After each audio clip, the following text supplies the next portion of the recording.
That's a lot more cozy. Hello. I have not uploaded very much bookish content recently, as you guys probably have noticed. Recently I've been doing a lot of Marvel reviews with my fiance Jordan, and luckily for me he is the one who edits those, and recently I've been in a bit of a, not just a reading slump, but a editing and booktube video inspiration slump as well. So for a long time, it's been a couple months since I've done a couple of actual bookish stuff. I have still been reading. I'm still enjoying reading. There's been a few things here and there. I'm going to do quarterly wrap-ups instead of monthly because I can. But I've been very busy with uni work and stuff and stress.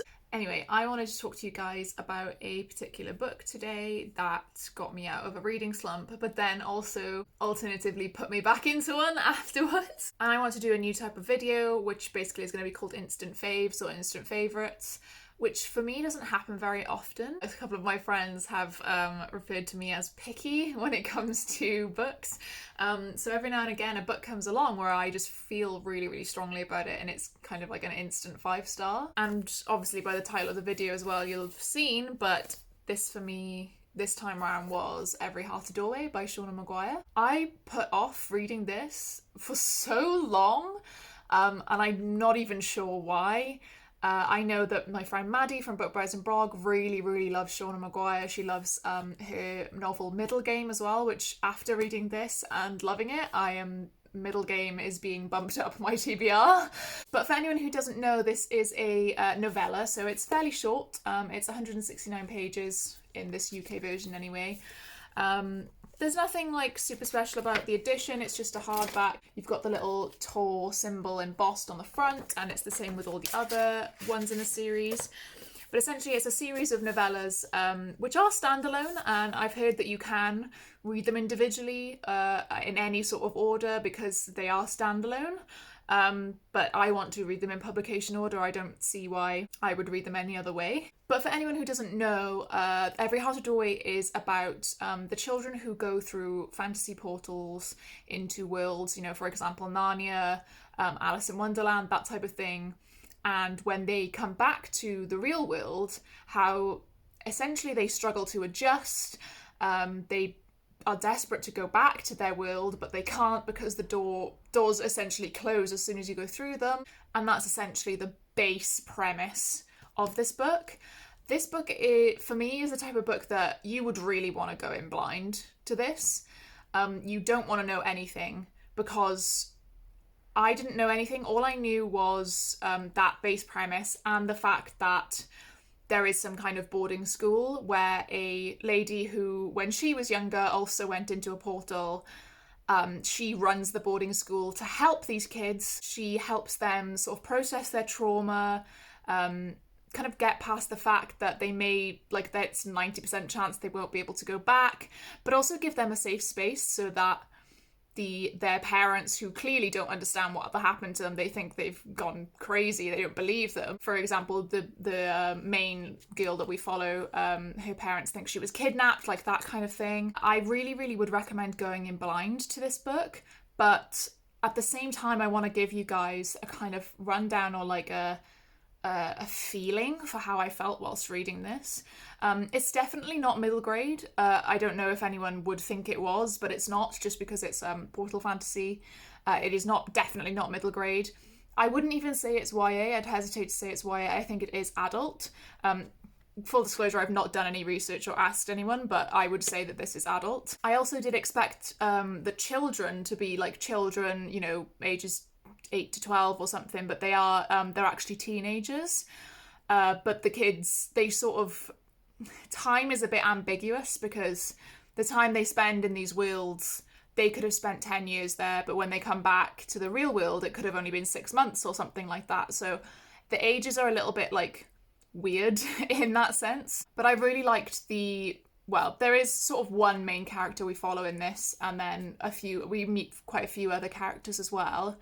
I enjoyed every single one of their stories. I didn't dislike any of them, despite some of them, being quite mean at points or whatever.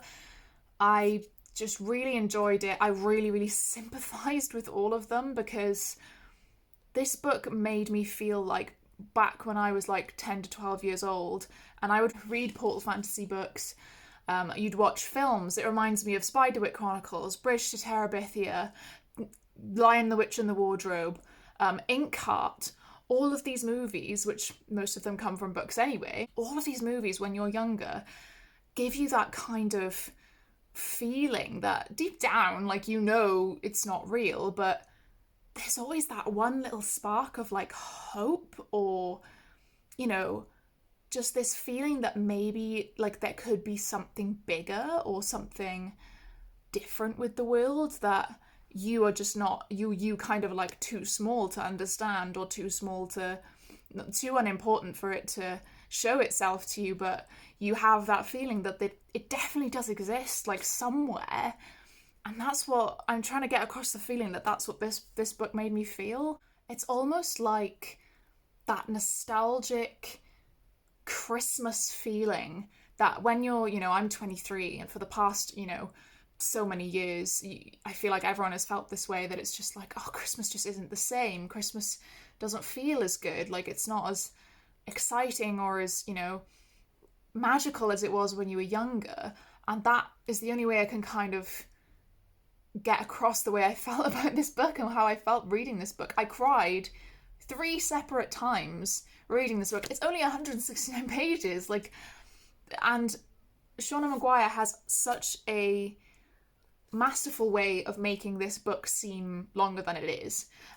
The story is so well wrapped up. There is queer rep as well, if anyone didn't know. I feel like this is quite a popular book, so I don't want to go into too much detail, because I feel like people know this already. But for anyone who doesn't know, every single book in the series, there's 6 out so far, has some kind of different queer rep. So there's asexual and trans rep in here. But immediately after I finished this book, I completely devoured it. I had to put it down at points when I cried and like had to take a break, but not in the way that's like emotionally exhausting or anything. I wouldn't say it's like horrific to read.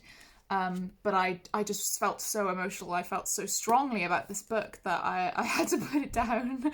But it wasn't long before I would pick it back up again. Unfortunately, if I was in a slump before I picked this up, and then it put me back into another slump because I didn't have any of the sequels. I hadn't bought any of the sequels, but I tried to pick up other things, and all I wanted to read was the sequel. Even though I know that they're standalone, I know it's not a direct sequel. I just I could not pick anything else up. I managed to read 25% of another book and then put it down, and then I just could not stop thinking about this book in particular. So I have bought 3 of the sequels. So yes, I bought Down Amongst the Sticks and Bones, Beneath the Sugar Sky, and In an Absent Dream. And I love these covers so much. And I'm not very keen on like photorealistic covers of people or things, but these are just look at that. This colour scheme is everything. So this is the sequel, Down Among the Sticks and Bones, and it follows these a set of twins that are in the first book. I won't say anything further. I've heard a lot of people say that this is their favourite in the series, so I'm very, very excited to pick this up. I also really, really like those characters in the first book, so I am extremely excited to see their story in this book. I think I am going to vlog the experience because I thought it was very interesting, my reaction to the first book, and I thought it might be interesting for you guys to see my reaction to the sequels. Obviously these are I've only got 3. This is 4, so there are 2 more sequels. I think the most recent one is Across the Greengrass Fields, but I can't remember the name of the 5th one.